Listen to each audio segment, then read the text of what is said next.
I am Muhammad Jahangir, the son of Akbar the Great, born in 1569. After my father's passing in 1605, I ascended the throne of the Mughal Empire, determined to uphold his legacy while forging my own path. My reign was marked by both stability and expansion.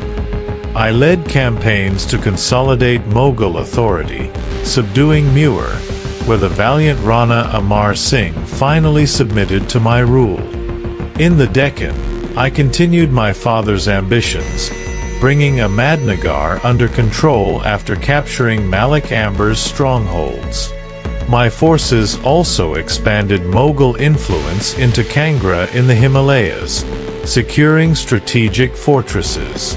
Yet, my rule was not just about war.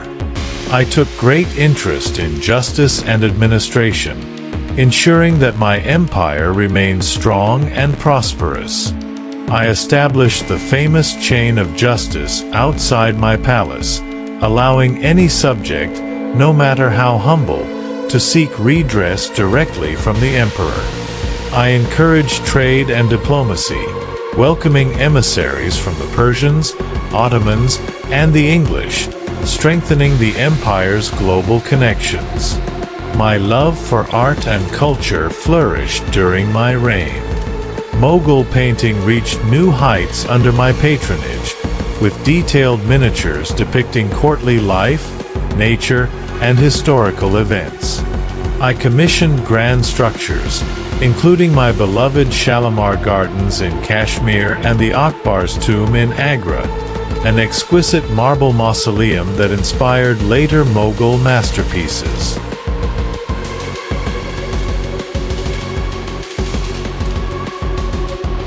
Once upon a time, India was ruled by Muslim emperors whose courts stood at the center of great empires. Among them, Jahangir, the fourth ruler of the Mughal dynasty, whose reign from 1605 to 1627 marked a period of imperial consolidation, cultural refinement, and subtle power struggles both within and beyond the empire's borders. Jahangir inherited a vast and stabilized dominion from his father, Akbar, but unlike his predecessors' sweeping conquests, his rule was shaped more by the preservation and refinement of the imperial system. However, Jahangir was not without ambition on the battlefield. Early in his reign, he confronted the rebellion of his own son, Khusrau, who declared himself emperor and marched with a significant following. The rebellion was crushed near Lahore, and Khusrau was captured and publicly punished. This event marked a moment of internal crisis, but also reinforced Jahangir's control and message that loyalty to the throne would not be taken for granted. The rebellion of Prince Khusrau in 1606, just a year after Jahangir's accession to the Mughal throne, was one of the earliest and most dangerous internal threats to his rule. It was not merely a case of youthful ambition.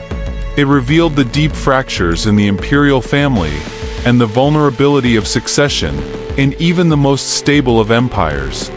Khusrau Mirza, Jahangir's eldest son, had been a favorite of his grandfather Akbar and was seen by many nobles as a legitimate heir to the throne. Akbar's court had been divided over the succession, with some powerful courtiers and regional governors favoring Khusrau over Jahangir. Though Akbar ultimately allowed Jahangir to inherit the throne, the tensions remained unresolved, and Khusrau saw in them an opportunity. In April 1606, Khusrau fled from Agra under the pretext of visiting his maternal grandfather in Punjab. Secretly gathering support from discontented nobles, Rajput chiefs, and Sikh communities along the way, he declared himself emperor and marched toward Lahore, a major imperial center. His rebellion gained alarming momentum, as his cause was seen as legitimate by those dissatisfied with Jahangir's succession. At Taran Taran near Lahore, Jahangir's forces, led by trusted commanders like Mirza Aziz Koka and Abdur Rahim Khan Ikana, intercepted Khusrau's army. The clash was decisive. Khusrau's forces, though spirited, were poorly organized and lacked the strength to stand against the imperial army. He was defeated and captured while attempting to escape. Jahangir's response was harsh and symbolic. Khusrau was paraded through Lahore in chains, and the rebels were dealt with severely. Around 700 of his supporters were impaled or executed publicly, a chilling message to any other would-be usurpers. The rebellion also drew in the attention of Guru Arjan Dev, the fifth Sikh guru, who was accused of supporting Khusrau. Whether he did so willingly or merely offered shelter, the Mughal response was brutal. Guru Arjan was arrested and ultimately executed in Lahore, marking a turning point in Mughal-Sikh relations and laying the foundation for future conflict between the Sikh community and the empire. Jahangir never fully recovered from the betrayal. Though he continued to rule effectively, the rebellion of his own son hardened his rule and deepened the atmosphere of mistrust at court. It revealed the persistent danger that personal ambition posed to centralized authority, even in a dynasty that claimed divine legitimacy. Militarily, Jahangir's reign saw notable campaigns, especially in the Deccan and against the Rajputs. One of his key military objectives was the conquest of Kangra Fort, a task that had eluded Mughal rulers for generations. The fort, held by the ancient and proud Katak dynasty, had withstood earlier Mughal attempts and was known for its formidable defenses and strategic location. After a prolonged siege, Jahangir finally succeeded in capturing the fort in 1620, a significant symbolic victory that was quickly commemorated in imperial chronicles and paintings. The capture of Kangra allowed further Mughal expansion in the Himalayan region and reasserted imperial strength in the north. The capture of Kangra Fort was more than just a territorial gain. It was a matter of prestige, legacy, and imperial honor. The fort, perched high in the lower Himalayas, had long resisted Mughal domination. Its rugged terrain and nearly impenetrable defenses had frustrated even Akbar, whose attempts to subdue it failed. Jahangir, aware of his father's unfinished task, was determined to succeed where others had not. In 1615, Jahangir ordered a renewed campaign under the command of Ali Tsuli Khan, a seasoned general. The approach to the fort was difficult, passing through narrow mountain passes and thick forested valleys.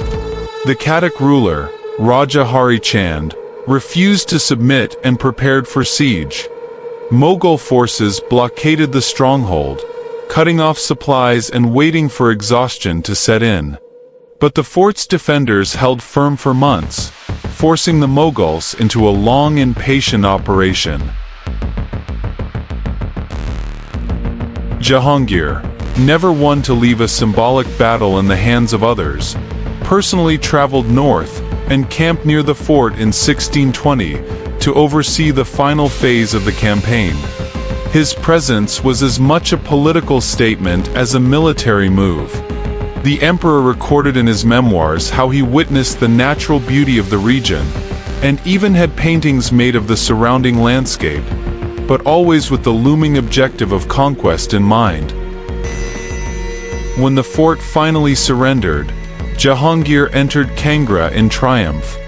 He ordered the construction of a mosque within the fort complex, symbolizing Mughal sovereignty. The conquest was a message not just to the hill chiefs, but to all who doubted that the aging empire still had teeth. After decades of failed attempts, the fall of Kangra cemented Mughal authority in the Himalayan foothills and marked the completion of a lingering imperial ambition that had haunted the dynasty since Akbar's time. Further south, the Deccan remained a zone of continuous friction. Jahangir's forces frequently engaged with the Ahmadnagar Sultanate, which had long resisted Mughal advances. A key figure in this prolonged struggle was the regent Queen Chand Bibi. whose defense of Ahmadnagar against Mughal sieges was legendary. Though she had died before Jahangir's accession, the resistance she embodied continued into his reign.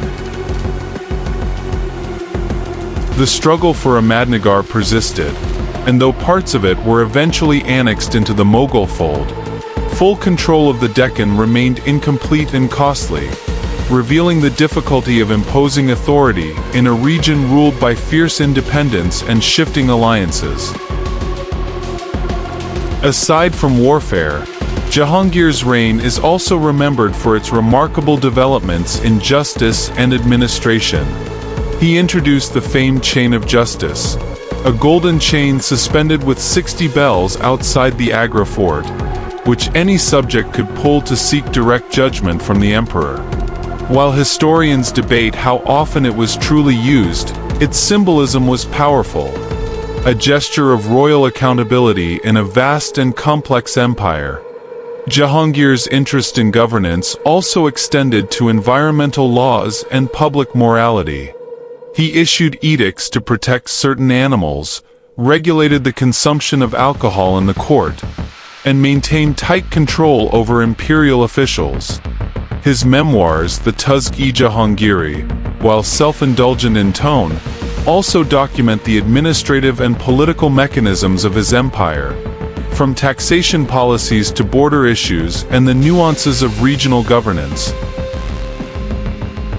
His court remained a center of Persianate culture and refinement.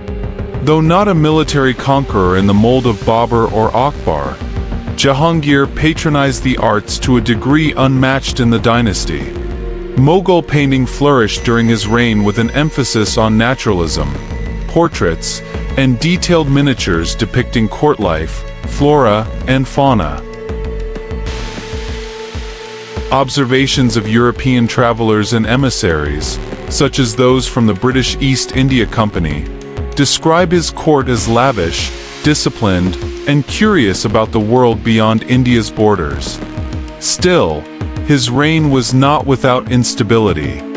The empire witnessed growing tension between Jahangir's wife, Nur Jahan, and the nobility, as she gained unprecedented influence in state matters.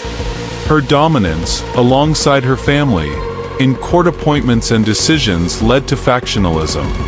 Some nobles, including Prince Khurram, later Shah Jahan, rebelled, dissatisfied with the influence she exerted. Though the rebellion was eventually quelled, it foreshadowed the complex succession struggles that would follow Jahangir's death.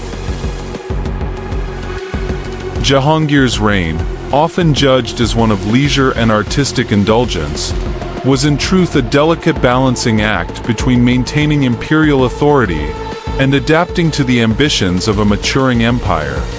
He ruled at a time when the Mughal state reached deep into Indian society, extending its grip into the Deccan, confronting old Hindu dynasties in the north, and managing the tensions of succession. Though not remembered for sweeping conquests, Jahangir presided over a refined imperial system, firm in hand yet not blind to reform, leaving behind an India still firmly under Muslim rule, but more complex and contested than ever before.